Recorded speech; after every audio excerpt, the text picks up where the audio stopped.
is called obey.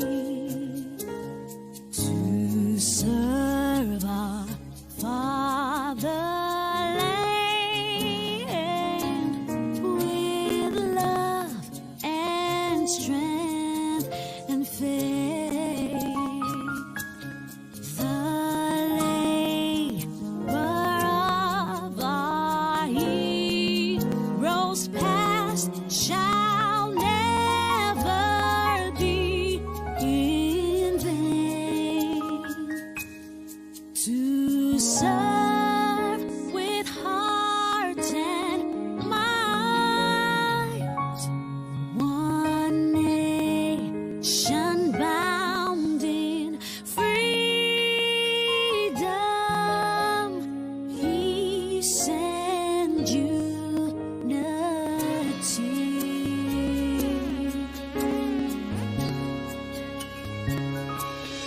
Oh God of creation,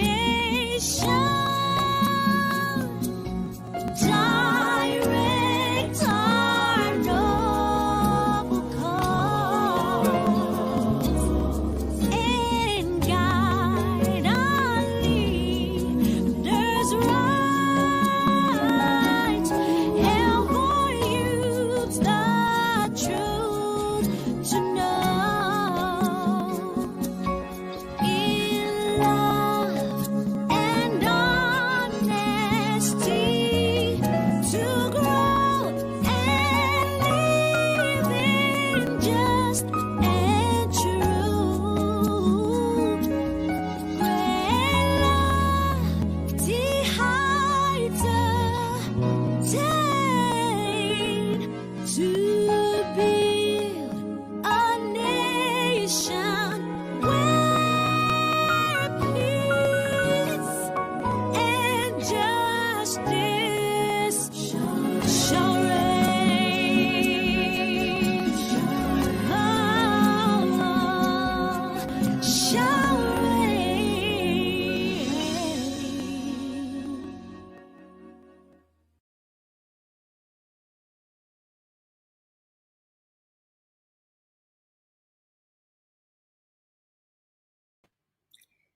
Good evening once again, Nigerians. And I must say another big thank you to Nikki Lauye for that beautiful rendition of the Nigerian national anthem. I always just want to listen over and over and over again, going over the lines and the words that were beautifully rendered. So again, I said thank you, Nikki, and good evening, Nigeria. Good evening, Africa. Welcome to the third day of the Nigerian conference. Day by day, the time is ticking, the moments are passing by, knowledge is being shared, Nigerians are being inspired to be patriotic, to be self-reliant, and then to have integrity. Now those are the three core values of Project One: patriotism, integrity, and self-reliance. And today there is nothing as good as bringing to the table the things we cherish, the things we preach about: self-reliance. And so today we're going to be having two wonderful guests in our episode, day 3 of the conference, to talk to us about self-reliance. And there are a few things I just want to say before I bring them on board. You need to start asking yourself why. Why do I need to move from that dependency stage? Why do I need to have control over what happens to my finances? How do I move from being poverty-stricken? You know, when they describe Africa, they talk about it as one poverty-stricken, God-forgotten one place in the world.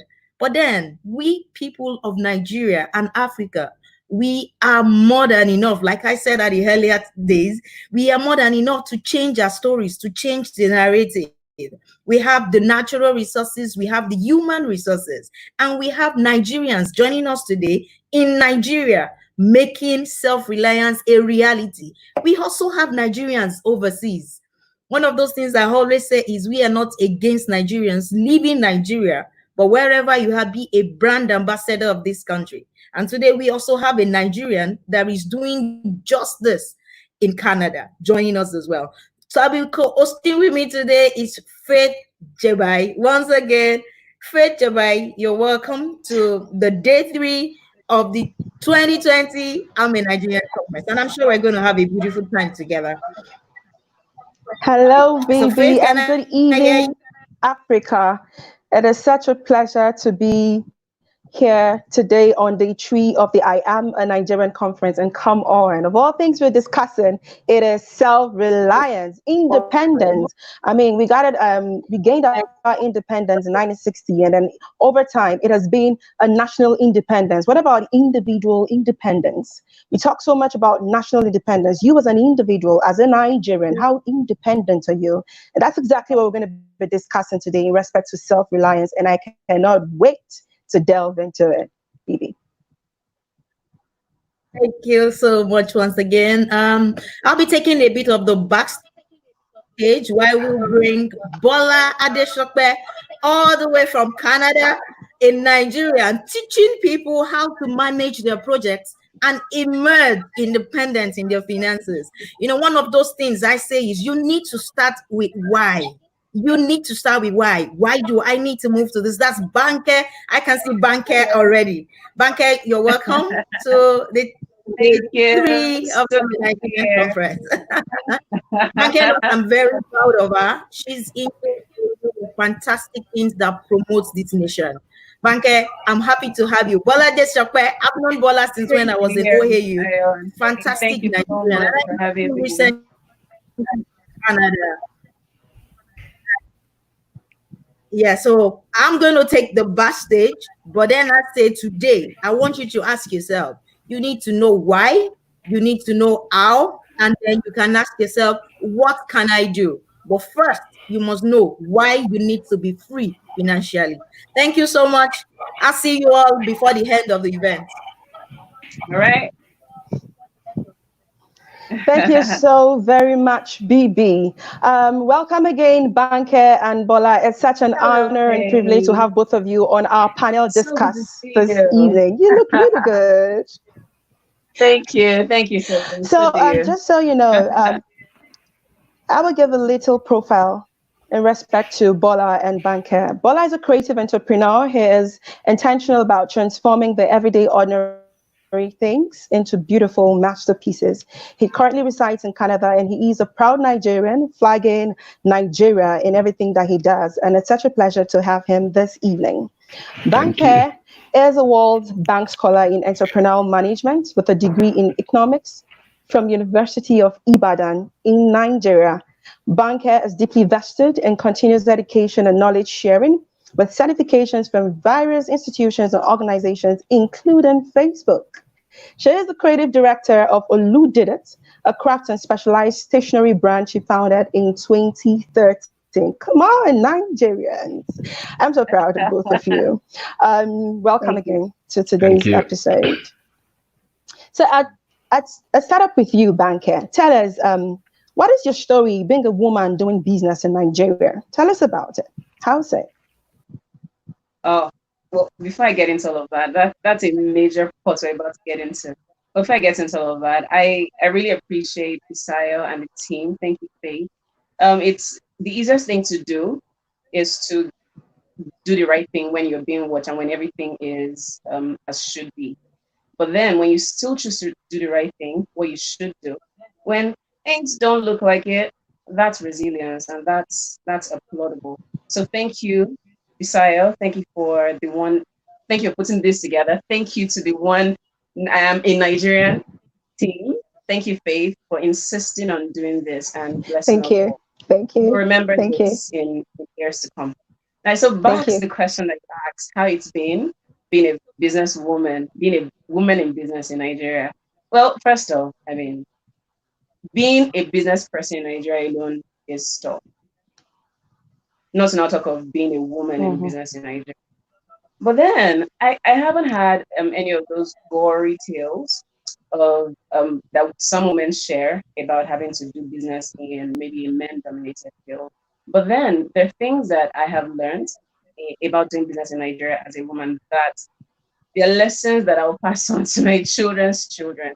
One of the major things I've learned doing business in Nigeria as a woman, or even doing business in Nigeria at all, is resilience. Resilience is what causes you to show up every single day. Resilience is what causes you to get the job done anyway, even if maybe your suppliers fail you at the last minute. or someone that you're supposed to get in touch with just change their mind or change the terms of agreement. All of that you learn doing business in Nigeria. Resilience is one of the major things. Second thing I've learned is flexibility. You always have to have plan A and plan B, plan C, plan D. Now, one person that I like to have a sense of control over what's going to happen. I like to know what's going to happen, when it's going to happen. So I'm a planner. If I have right now as I'm speaking, I have my journal here. If I was telling someone today, my journal is my second brain. Sometimes I leave the house and I forget my journal at home, and I'm useless for the day because I've poured what I'm supposed to do into the book for the entire day. So I'm a planner. I like to make sure that the T's have crossed. I like to make sure that the I's are dotted. So plan A, plan B. But then doing business in Nigeria has helped me or has forced me to get into plan C, D, E, F. Because even if you have finalized plan A and everybody seems to be on board, girl, you have to make sure that plan B is just as tight so that at the last minute, if it happens that you have to make a switch, you're not stuck in the middle. Because, and this came out of an experience, you know, when we're learning in life, we learn from both what to do and what not to do. So there's some learnings that are in reverse. You learn what to do by maybe seeing people that have done certain things in certain that did it well. So you're like, oh, okay, that seems to work. I'm going to do that. But then you also learn what not to do by scenarios that have gone the opposite direction. So things that have made me the strong business owner, because if you're a business owner, you have to be tough. Anyway, so things that have made me business owner that I am today, and have shaped my perspective on how we do business and on the excellence that we insist on in getting business done. They're part of that whole Nigerian experience. But I won't trade it for anything. I won't trade it for anything.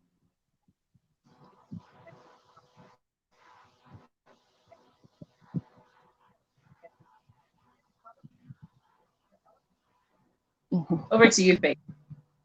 Wow. Thank you so very much for sharing. So we've spoken about, thank you. We've spoken so much about resilience. We've spoken so much about planning, and then the fact that you need to be strong-willed, irrespective, because it takes a strong-hearted to be able to achieve anything that they set their minds to do eventually at the end of the day. Moving on to our next question, Banker. What has been your greatest challenge on the path of financial independence? What would you say is your greatest challenge? Well, everybody's on a journey. Everybody's on a journey. Even right now, Aliko Dangote is on a journey. I'm grateful for the journey that we are at. That's right. That we're on as a business owner and at my business at Olu Did It. Oh, my business is Olu Did It. You mentioned that at the introduction. We run a creative business where we enrich lives by creating everyday ordinary products in slightly extraordinary ways that people love. And we do this in different forms and expressions: stationery, giftable items, lifestyle products, and all of that. Financial independence in Nigeria. Okay, before I even get there, money is a tool. Money is a tool that gets the work done. And there are different ways that you can make money. You can either make money in the clean way, getting your work done in the way that it ought to be done. And you know that when this money comes into your hand, this is money that you have earned, giving value, because money also is a form of exchange. You give value and then it's paid back to you. There's also another way of making money that is not clean. I mean, every day I wake up and I tell myself, any money that will make me lose my peace of mind, I don't want it. So if I have to be, if I have to cut corner to make it, if I have to lie, if I have to cheat someone to make it, I don't want it, because that kind of money flies away just as it comes, right? So as a business, you want to talk about raising money in terms of, you want to have venture capital, you want to have an investor come in to raise money for you in a certain way, you buy a certain equity in your business and all of that. Now, at the stage where I've been running Olu Did It for, this will be our 6th year officially in Abuja since 2014. There are so many different ways well that we done. can receive that. So it's a long way because experiences. 2014 is a long time. So different ways that we have raised money as a business, and I'm glad that the money that we have right now and that we're able to use to do business, I can tell you, to be honest, that it's money that we have received and I can go to bed in peace for, because we make sure that as we're giving value to people and the money is coming in exchange for that we're raising, it's money that we can account for. And then it's money that is also we can repeat it. So if you get something done in a certain way and you're rewarded for it with payment, you want to make sure that when someone calls you back to do that same thing, you're not going to be MM because you cut corner to do it the first time. We're making sure that even as we're growing as a business, we're inculcating excellence, we're inculcating things that we can replicate so that we're not just on the table and relevant in society for one period or one season. We're consistently relevant. And like I said earlier, everybody's on a journey. I'm glad that we are on our journey and we're learning right through it. Beautiful, beautiful, beautiful. I love the fact that you quite stated that it is important that while we try to pursue financial independence, it should not be, at the cost of integrity. It should not be at the cost of peace of mind. It is very vital that we balance who we are as Nigerians and Africans of integrity while we try to pursue money and financial independence, as the case may be. And I also love the fact that you mentioned that financial independence is something that you get to attain when you have value to offer. So often you hear people say, oh, I want money. How do I get money? Financial independence. But then you ask them, what are you offering? And there's really no value. There's really no need that one is out there having a niche for themselves to meet. So I love the fact that you've stated that, first off, your journey to financial independence is hinged on the fact that you have value. There is something that there is a need that you are answering to, and not at the detriment of integrity, which I think is really, really applaudable. So the last question I'd be asking you is, what is your advice for Nigerians who are watching you, Africans who are watching you today, and really love what Oludide is doing? What is your advice to them? How can they get better? How can they get there? How can they become, self-reliant at the end of the day? Okay, so I'm going to talk about self-reliance before I answer that question. I don't think that anybody can be self-reliant. I'll explain that to you. If your entire body is wired in the way that it is, your nerves, your tendon, the heart, even the appendix that people seem to think that doesn't have a use.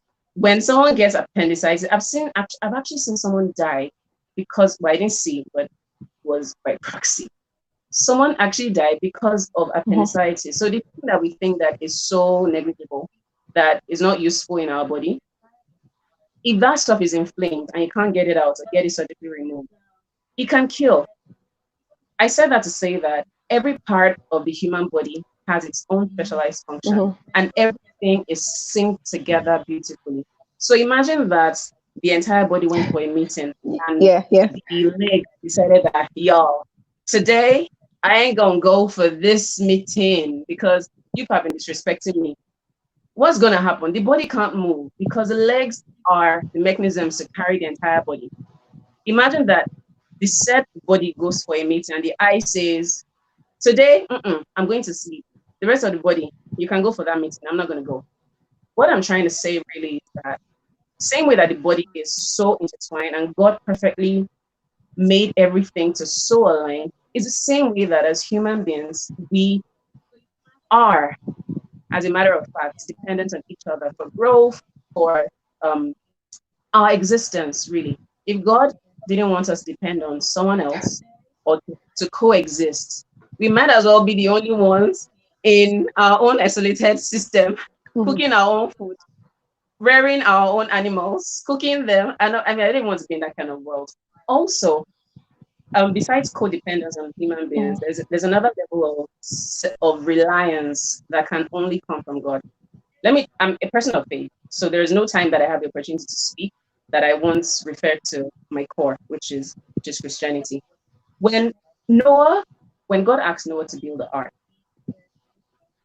God said, well, my people are messed up. They really sinned. I can't deal with this anymore. My heart can't take it anymore. And then God says to Noah, build an ark. Now, God had given the instruction to Noah, right? The instruction was to build an ark.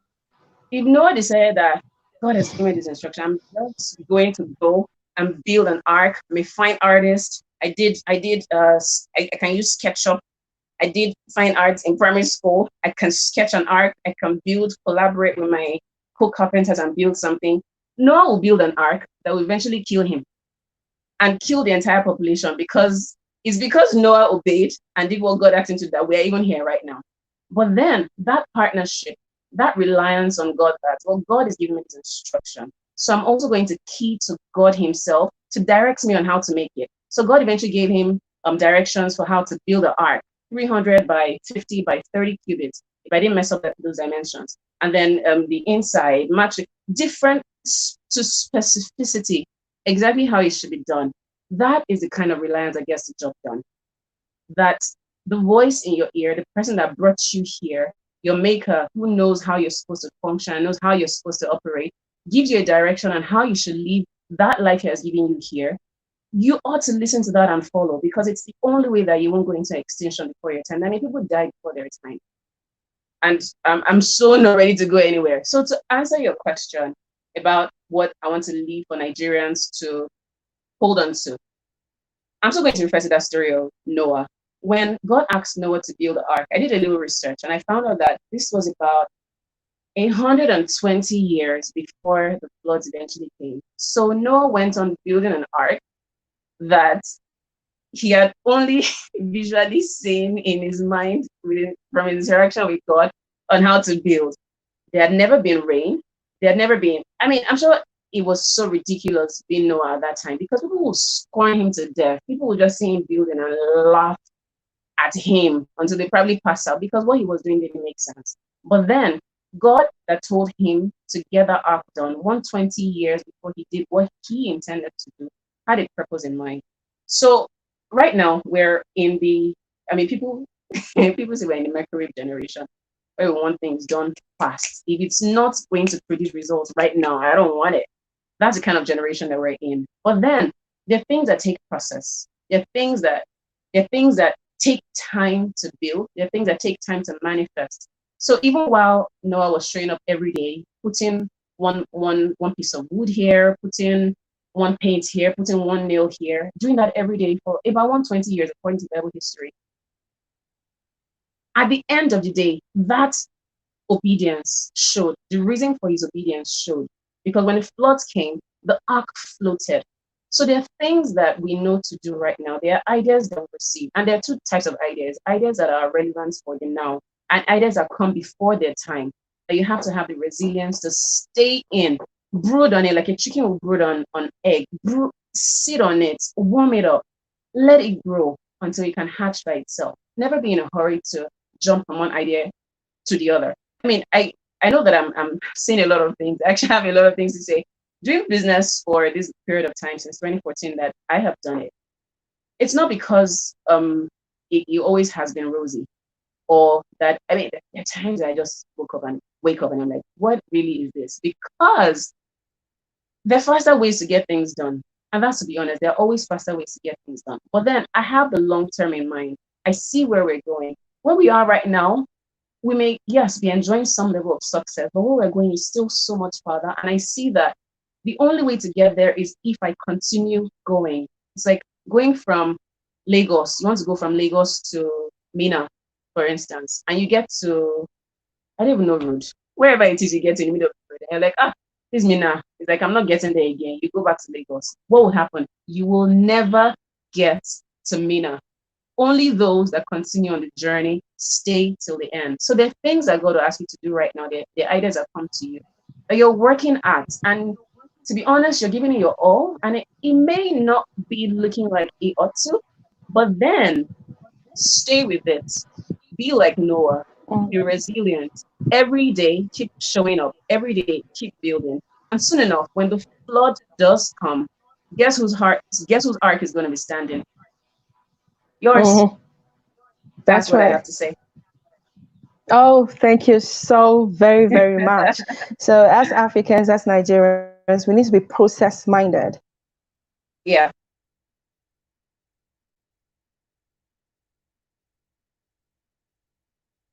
Wait, it seems I lost you for a second. Thank you so very much, Banker. Thank you. Thank you, Faith. Okay, can you hear me? Yes, I can. Thank you so very much. It's been such an Thank honor. you. BB is here. BB, you want to say something before Banker leaves? Hi, Bisayo. Yeah, I want to say thank you, Banker, once again. Yeah, Thank you thank you so so much for much. the insightful illustrations and every other thing you've shared with us in Nigeria today. There's so much to learn for everyone. Please know that it is a journey. You know, it's sometimes sad when you hear that a Nigerian or someone out there has committed suicide because they believe that the journey is taking so long. I'll just use this as an opportunity to encourage everyone that you know, they used to say in those days, say Rome was not built in a day. Nobody got to where they are Oh, in of one day. course. Of Gimmick that we course. see today started in 2014, and gradually it's getting better. Every day she's becoming Yeah. innovative. One thing I'll pick Oh. from that, your Noah's illustration, is to say that that's innovation, that's something new. And that's one of the things we're Mm, encouraging Nigerians to do today. Think out of the box. mm, Allow yourself yeah. to listen to that thing. Okay, what else can I do? You know, when I say that Yeah. Nigeria is not, you say Nigeria has a lot of problems. I say it gives you an opportunity to start a business. It gives you an Mm, opportunity to become a known person. If it's never done before, you can start doing it. If it's never mm, achievable before, you can achieve it. You just need to listen to your mm, inner mind and then bring it to mm. reality, bring a whole lot of creativity into it, and then voila, you're there. You're on the path to financial independence. So I would just say three Oh, yeah. things. Yeah. Before we move on Bola Adeshokwe, I just want to note something. How come we have books there? Books, it means you people all read, right? I So read. I read. I have a mini bookshelf really, behind me, and that's a section of it all. really. So on the path to self-reliance, I would say one thing is very important. What do you know? You need to know a lot of Right. things. Sometimes the funds are Right. there, but you can't access them because you do not know how. Ask questions, Mm, value mm, relationships. These are tips that the rich mm. men use. They value relationships that can add values to their lives, not True. relationship that would drain your pocket. And you don't spend your future. You Ah. manage what comes into your hand. There's something I've also observed. Because an auntie gave me 100,000 naira or 10,000 naira, I squander it because it's a gift. That's absolutely wrong. Mm, Be prepared. it is. Every money that comes into your wallet should be a seed to a greater future, should be a seed to Yeah. grant you that Yeah. independence. And one of those things that we do at Project One is to tell people to be to when I say self-reliance, I tell them, you know, when they say there's something called stomach infrastructure, and I say to them, someone who, someone who needs who's that Congo of rice is what his family is going to feed on for the next 1 week, Yeah. will not Yeah. expect to sell it or have vote for 2,000 naira because that Mm, 2,000 means something to you. But if you have mm. engaged yourself in things that are economically viable, it will be difficult for Yeah. you to sell your vote. It will be because you can see the hope in what you're doing. You can see the future in what you're True. doing. And you know, okay, good. It's not this 2,000 naira. It's not this 5 kg bag of rice. It's not, they can't come to deceive you with the little that you do not have. So I'm encouraging Mm. Nigerians, let's be our brothers keepers. Let's patronize ourselves. Let's start You know, developing our things in a better way. Let's improve on the products we have. Let's build each other up. You know, I love foreign things. If you give it to me, you know, but yeah, that's the of truth. course. What are you talking about? Yeah, So, besides, you but let know, me say something. yeah, Banke. This COVID period has taught us so many things that they're lifelong lessons. I was sharing with my staff earlier this morning because this morning, I was telling you this morning was a big morning for us. We had 3 staff this morning. So we had three new members join us, and then we had a whole induction kind of meeting. So I went all CEO and I was telling about the background story of what we did it and everything. This period where like human beings can be like rubber bands. You know, when you stretch a piece of rubber band, if you let it go, it snaps back to its original position. But if you keep stretching it and it gets to its elastic limits, if you release it, it won't go back to its original position. This spirit is stretching us as human beings. But then also, if there's anything that we've learned about ourselves as human beings, is that we're so quick to get back to the way that things were. And there's nothing that really satisfies us in that sense. When there's heat wave, we're complaining about the heat wave. When the rain comes, we're complaining about the rain is too much. Oh. So there's really nothing that can really get us to that point where we're like, okay, this is all the best. This is the best that we can ever be. This is all we ever really need to be. As early as about a week into the lockdown, we had people that already started calling people asking for money. And it begs the question of, so if you say that you actually showed up to work every single day and you have been earning, what had you been doing with all that money? Did you spend it all? Did you just decide that it was money enter, money chop, nothing to keep, not money to keep? So over the period of the lockdown, especially when business wasn't going forward, we had a lot of people. Even I sent money to some people, and then some people that I just was like, really? So you that should be the one to send money to people, how come you are the one begging money from people? So I mean, there's so many lessons, and that's just one major lesson out of so many different lessons. So so people that found themselves in that situation during the COVID lockdown, they should learn that lesson that, yeah, this thing that I think I'm doing is not working for me. So if I think if I think that I'm living a good life, and I'm just spending money that comes to my hand, but I can't sustain myself if an emergency situation comes up, because nobody expected it. Nobody saw this coming. It should be a lifestyle change. It should be, oh wow, this lesson, I'm learning it in reverse. This didn't make sense for me. But beside, the flip side of this, this bread will pass. This bread will pass, and people will still not learn from that lesson. Wow. Thank you so much, Banke. It's fantastic having you, and I hope Nigerians can take 2, 3, 4, 5, 6, 7 lessons from what Banke has said to us.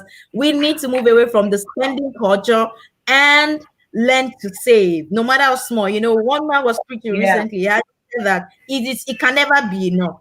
So if you think it is not enough, not enough, still get something to save. Thank you so much, Banke, for coming, and welcome. Oh my, I just saw the Nigerian mug.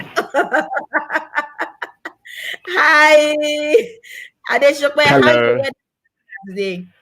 Yeah, it's beautiful. Weather is really good today. Wow, I can see your board at the back. I know you're into a whole lot of trainings and all of that. And I saw your daughter on Instagram today teaching about financial dependence. I'm like, fantastic. How do we raise a Nigerian child? That's fantastic. I'm going to hand over to Faith again to take it through, and Chuno TJ to say hello. So it's not just the two of us today. We go everywhere we go with Chuno TJ. Welcome, Chuno TJ, to this day 3. Thank you, Chuno. And Faith Jebai, while I take the backstage once again. Hi, Bibi.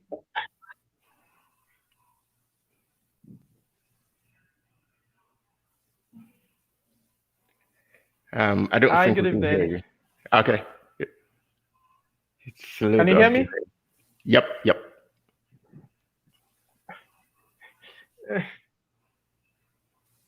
Okay, just a quick one. Let the world know a little more about you and what you do, and possibly how you have also been keeping through this season.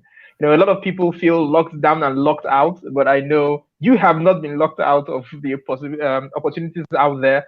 So please, just a few minutes, just let them know who you are, what you've been up to this season.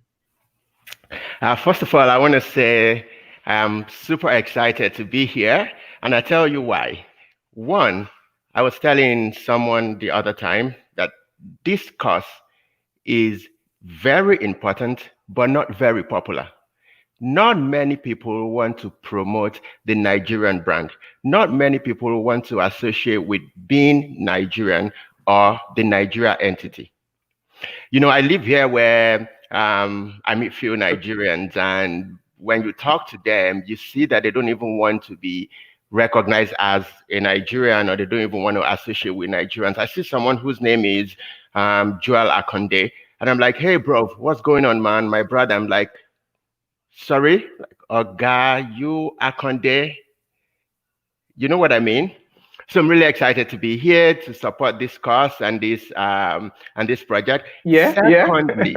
Secondly, I'm really excited to be here because this is one conference or event that I'm participating in or speaking at where they don't where they don't mispronounce my name. You know, where they call my name the way it is, Bola Adeshokbe, and not Bola Adesop or Bola Adesopi. Even my daughter doesn't know how to pronounce my last name. You know, so I'm really like excited that I can say, and also. And also a conference where I don't have to speak with my nose just to be accepted, or I don't have to change the way I speak just to feel among. Like I can talk Yoruba, I can talk our people language. So this is yeah. So this is really exciting. I have this cup. It's beautiful. It's I have this cup. And I take it everywhere. I take it to my office. I use it at work. I use it at home because I'm sort of proud of where I'm from, what I am. Yeah, I don't live in Nigeria, but I am Nigerian to the core. And I support everything Nigeria. That's beautiful. It's beautiful. There's nothing like, being proud of where you come from. It gives you that confidence to propel yourself in the direction of your dreams. Yeah, and I like the fact that you're wearing a white top. I'm wearing a green, so we can also say we are Nigeria. Absolutely. I tried to look for green, white, green. I didn't find. I just want to ask one simple question, and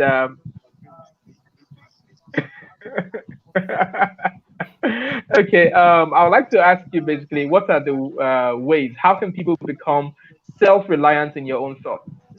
Absolutely. So 3 steps I will advise. The first is you have to trust your ability, your competence, and your skills. First. Second, you have to take actions.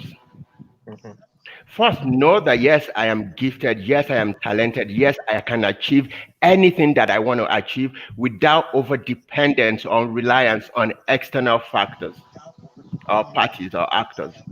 Second is I have to take steps. I have to take some actions to achieving my dreams, to achieving my vision. And then third is I have to understand my local operating environment, because that's where you will see opportunities. Understand your environment, think about the problems in your environment, and act on those problems. The first step in innovation is problem or problem definition. Yeah, that. And then the second step is solution. So first know that you can do anything, you can be whatever it is that you want to be. You have the skill set, you have the competence, you have the mindset to be whatever it is that you want to be. And then second is you have to take actions. You have to be deliberate about what you're going to be doing at every point in time. And then thirdly, always look at your environment, because that's where your breakthrough will come from. That's where your innovation will come from.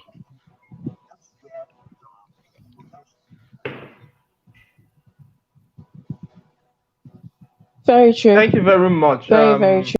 And thank you, Faith. I see you're back. Talking about environment. Yes, talking about environment. A lot of people who are in their countries in Africa, or to be more specific, Nigeria, always think that it's all good things. Someone says all good things come from abroad. Can you, from your point, of view, direct us to some opportunities that you think are in Nigeria that if people take advantage of, it could lead them in the path of self-reliance? Absolutely. So let me first talk about the environment and the government. So I live in North America. I live in Canada, where the government provides almost everything for them. And what that means is there are very few problems. A lot of things work, so there are very few problems. Yeah. And remember, the first step of innovation is problem identification. So let me go back to Africa. There are several things that are still lacking in Africa. There are several issues, there are several things that are not working in Africa.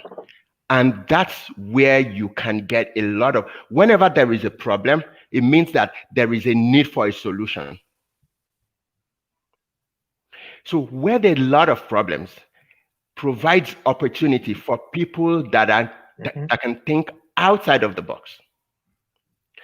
I'm still very much in tune with what's happening in West Africa, what's happening in Nigeria and all. And I see a lot of entrepreneurs that are doing really, really cool stuff.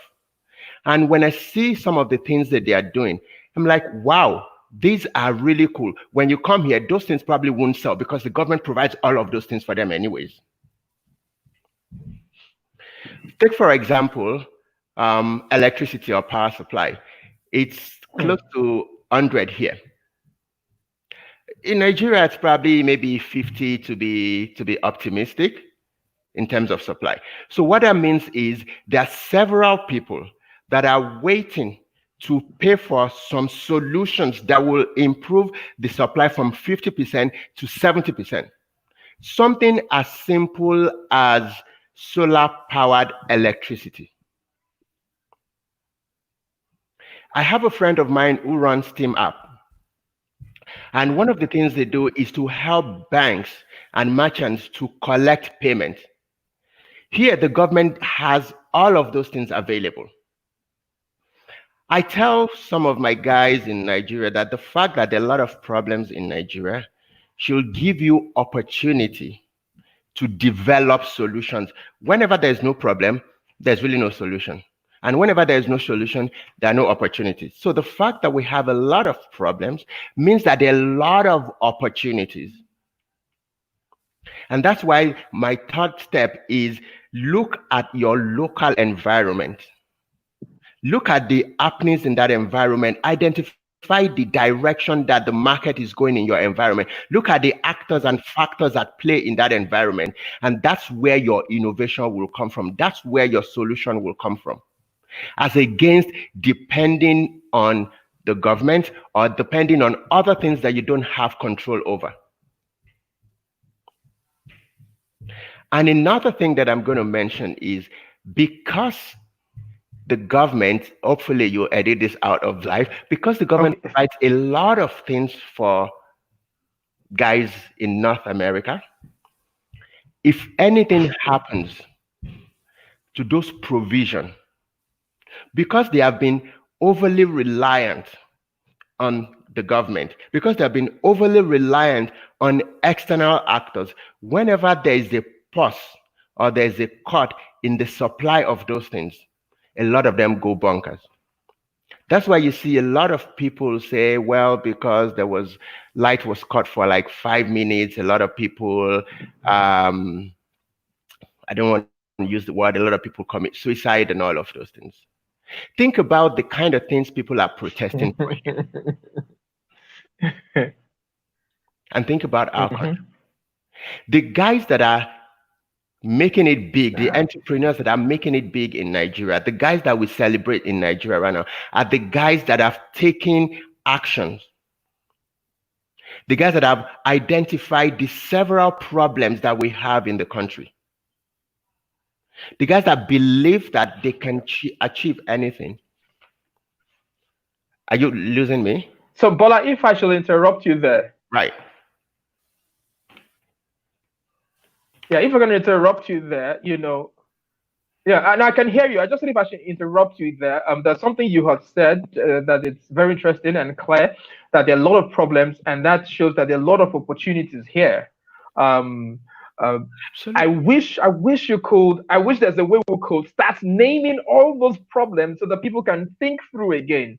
So if there are one or two problems you think you can identify that people need to see, and if they can start solving that problem, it's going to be a gateway to prosperity, a gateway. Because another issue that is on the ground, which I wanted to also talk alongside, is the fact that a lot of young people also are struggling to become self-reliant, and then they've gone into scam and what have you, try to scam people using the internet, hack your mail, send all sorts of messages, and then they say things like the government doesn't care. And now you're making us understand that even if the government cares too much, sometimes it can reduce our ability to create solutions the way we should. So what do you think are those opportunities, one, that people are not taking advantage of, that if it were you, you could rush back to Nigeria and take advantage of this opportunity? I want to talk about one, two opportunities, that you think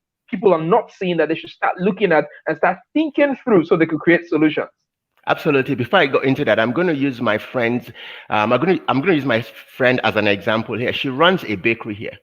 She got into the country about 4 years ago. She was pregnant. I was talking to her yesterday. She was pregnant, and she was craving for bread. She was craving for bread. Well, you know that kind of bread, right? Agege bread. She was craving for normal agege. I'm telling you, and I can share a company name with you. And then she didn't see. And then she thought to herself, hey, because I am from Nigeria and I've been used to agege bread, I know there are a couple of other people that are from Nigeria that would like to have agege bread. I've been looking for it. I can't find it. And what she did was she baked the one that she wanted to eat.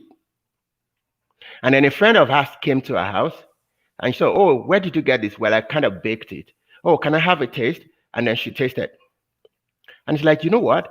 Do you mind baking two more for me? Even if you want me to pay you, I can pay you. And then she baked two for her friends. Then her friends' friends saw it and like, no, I want. Now she has a bakery in the country. She's like the only person that has bakery in the GTA, in the Greater Toronto area. She supplies bread to everybody. A lot of people are calling her for bread. I'm talking about agege bread. Like agege bread. There are there are other kinds of bread here, but they don't meet the needs of the people here.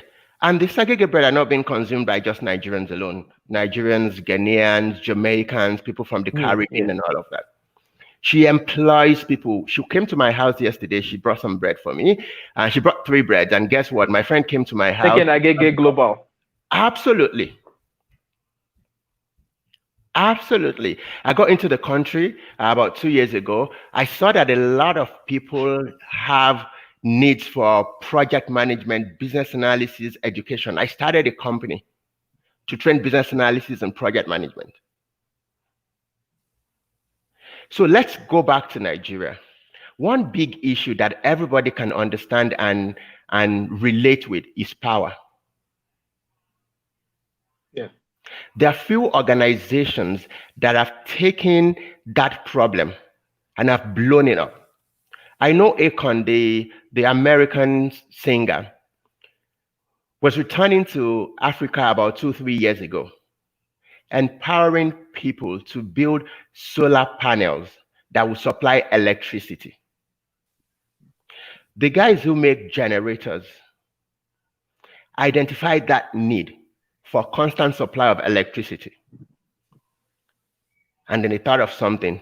The guys who make several other alternatives to power are people that have thought about the problem, identified the problem, and took steps.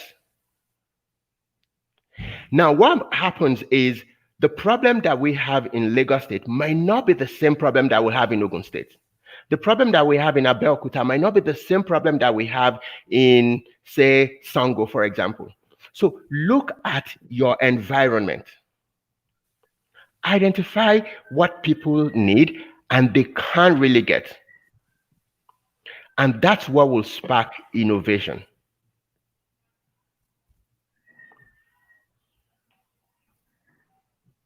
The government has banned particularly. Beautiful. Look at your environment and look for what people need.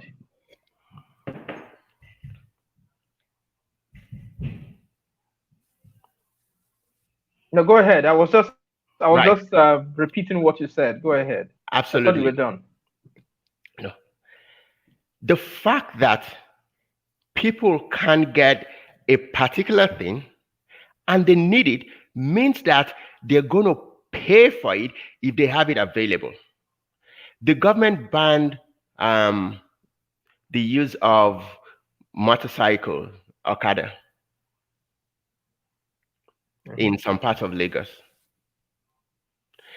That's a problem because that was serving some purposes, was serving some needs.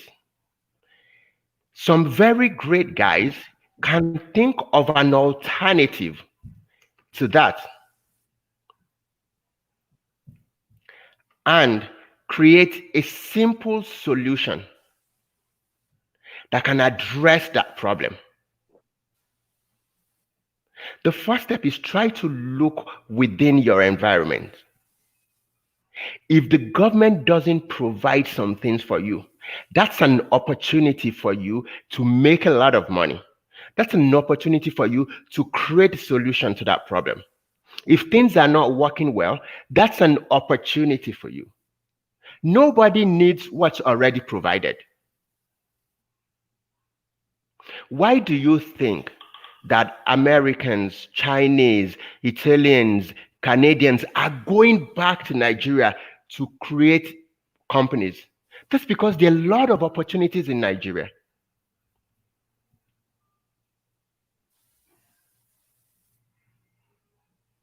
Have you seen Nigerians or a lot of Nigerians going That's to a valid point. That's a very, very valid Absolutely. point. And absolutely. And then the second step is, while you are at that, creating that solution, make sure that it's unique. Make sure that you infuse creativity into that idea, into that solution. Yeah. Trust me, if you start something, money will never be a problem. There are several people who are willing to inject funds into a great idea. All they need to understand is, one, there's a need for that, and then it will sell.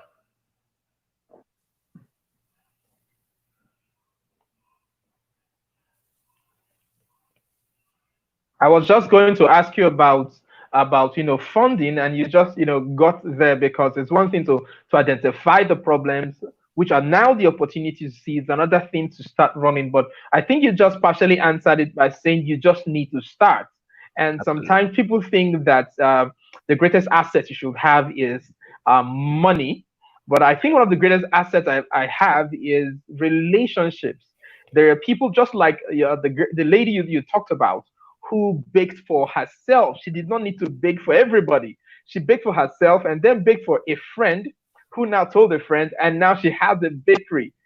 Sometimes it's so funny that we want everything, our dreams, to start at the end. We dream about this big thing and we want the dream to start at the end, and we forget that there's a beginning where, like, the Bible that I read says, in the beginning, the earth was without form and void. There was nothing there. And whenever there is nothing in the beginning of your dream, it's always an important and viable place to start doing what you want to do. And then everything, 7 point how many billion people grew out from one man in the beginning who started walking in the bush called Eden, okay, or the garden called Eden. Okay, so it is important. I'm just reiterating the point you made, that it's important to identify problems, and they may not be popular problems, as it were. What I mean, they may not be popular, it may not be what everybody's talking about. It is what you have seen that is a need to you that other people could need. Thank you very much for that. There's so much in our environment. Our environment is rich. If only we can look within and start, tapping from our environments within. And I think the fact that the government is not providing for us should push us to stretch ourselves, to become more self-reliant, to provide for ourselves first, and then we can think about providing for others. Bibi, I see you're back. You're welcome.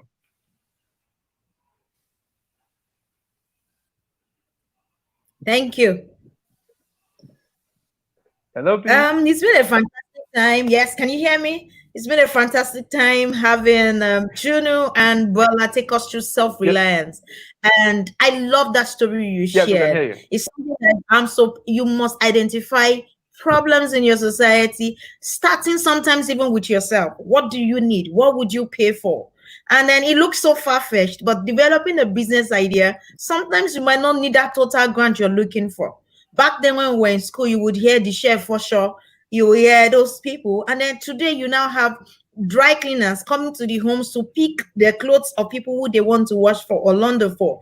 Now that creates something different, that, oh, I had to drive to the laundry mart before I could get my clothes laundered, and as opposed to someone coming to pick it up. It's just sometimes you have to identify something and take it a notch higher. She found that bread was needed, or she needed bread, and that translated into a business that she now has today. I remember when I was in Canada, I heard of that bread, and someone actually brought for me. So it's true, I tasted of that bread, but that's a Nigerian, and that's what I'm saying again to Nigerians today. Being a Nigerian is already, it has infused something in you. This is a land where you learn either by force. You know, some people said we're suffering and smiling. If you can survive in Nigeria, I believe you survive anywhere in the world. And if you're in Nigeria, I call Nigeria the land of many opportunities. I'm so in love with Nigeria. I look at it Anywhere. Very true. When foreigners are coming into the country to invest, and you know, we embrace it, we're happy about it. But it says something to me. It says that the people on ground are not doing these things. That's why somebody sees the opportunity elsewhere. It's not out of love. Don't get it wrong. It's business. It's purely commercial. It's investment for those companies when they come in here. They're looking at the gains. They look the numbers of people in Nigeria. I say we have over 200 million Nigerians. If it's pure water you're selling on the street, you will get something out of it. There is dignity in labor. There is something about putting your hand to work. If you've read my book, Project One Nigeria, I talk about, first of all, you need to be proud of yourself. Then you need to identify your location as an opportunity for you to make a change. And Nigeria is the best place for that. I say, if I was talking about, I said, people like Dangote, they took some steps. That's why you know them today. Before the Nigeria of the 1914, maybe there was no Dangote. In fact, there are a lot of new names I can mention in recent years that have actually broken that edge into some level of acceptance, that you can say, oh, this one is a billionaire. But they were not billionaires some 20, 30 years ago. But they decided to do something different. And please, there is no limit. It's not about names. It's not about who you know. If you stay consistent on that thing you're doing, one day, the day will break. And just to round off this session, I would remind Nigerians, ODs like me, you know, I like to claim that I existed. Yeah. I was born in the 80s. And there was this song, Gundam Mamsa. I don't know if anybody will remember it. And the song goes, we are all Nigerians. We want the basic things of life. Oh, you're really Yeah, you remember that song? Good water supply. That basic things. You know, one day my husband once told me, and he said, you know that there are no public toilets on the highways. Like, we don't really have that much of highways in Nigeria. But you're going from Abuja to Lagos. You go to some old stretch of land and you see some people entering into the bush. What about providing public toilets in some ways where there are not? They're everywhere you turn to, there are things you need. So if you wake up today in Nigeria and you're listening to us, ask yourself, what have I spent money on from the moment I woke up to this moment? What have I spent my money on? Credit or this? How can I turn this into something I'm making money for? Please, no money is too small. Making ₦1 on a daily basis is better than making nothing. And Nigeria economy is one that is on basically, you know, when you see those guys on the street, let me use that as an example, selling gala. Man, don't underestimate how much those men are making. We might not have a saving culture that shows these things, but from pepper that some mothers sell in Nigeria, they built homes. From selling tomatoes, they've sent children to school. So do not despise any work. I'm saying this to young Nigerians. Do not despise anything. No, me, how can I sell bread? Me, how can I sell corn? Me, how can I sell this? How can I sell corn? Please, people are selling these things and they are making life better. Go watch Men Who Built America. They always find something and they put a layer on whatever exists. Be innovative, expand your mind, build Nigeria, build yourself. I would always say the money in your wallet eventually translates to the general economic viability of this country. There's so much to learn. Thank you so much, Adeshope, for joining us. We can't take enough of everything you had to say. And you know what I did? I quickly went to grab my own mug and say, hey, okay, I'm in Nigeria. My mug is also here. Representing Niger all the way, man. All the way. You know what I in, mean? in Delta State.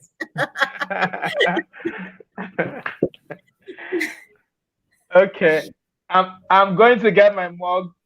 I'm going to look for my mug when I come to Abuja.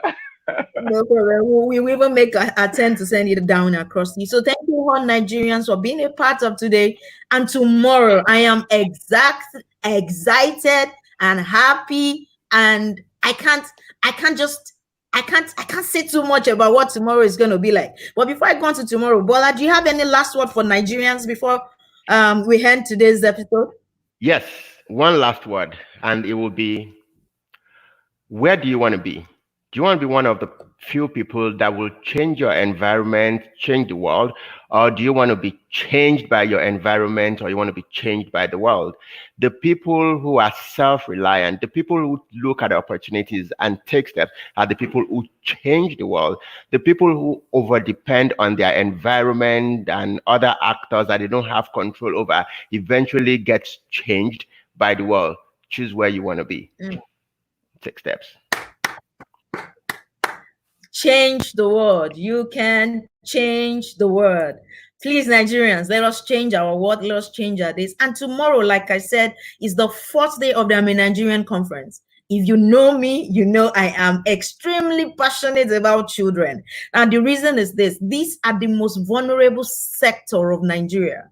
They do not have a voice in quote of their own. They cannot go to places by themselves, especially if they're under maybe age 2 and 3 and then thereabout. So I'm very passionate about Nigerian children. One of those things I've always said is, can we have the Ministry of Children Affairs? We have over 20 million Nigerian children that do not have access to health, that do not have access to basic education, that do not have access to a future, just because they are born Nigerians. And these things are things that touch my heart. If you go outside the country, Bola is off already. You know, in Canada, as a Canadian citizen, at least from the age of 0 to 18, you're entitled to something from the government. And that's one of the initiatives that Project One took over when we started the Welcome in Nigerian Baby package, given to Nigerian branded close to babies. But more than what we've done, there is so much more to be done for Nigerian children. There is a mother anywhere in this country should not go to bed worried that the child will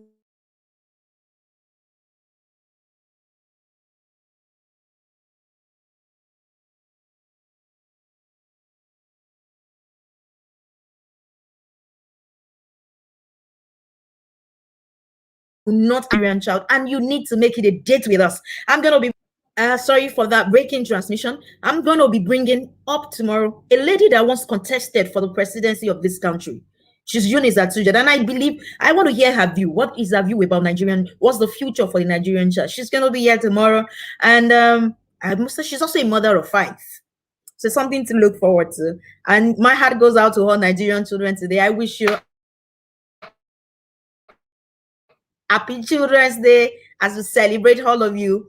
Believe me, we have plans to make this country a better place for you as you're growing up, and it's going to be fantastic. Thank you all so much, Nigerians.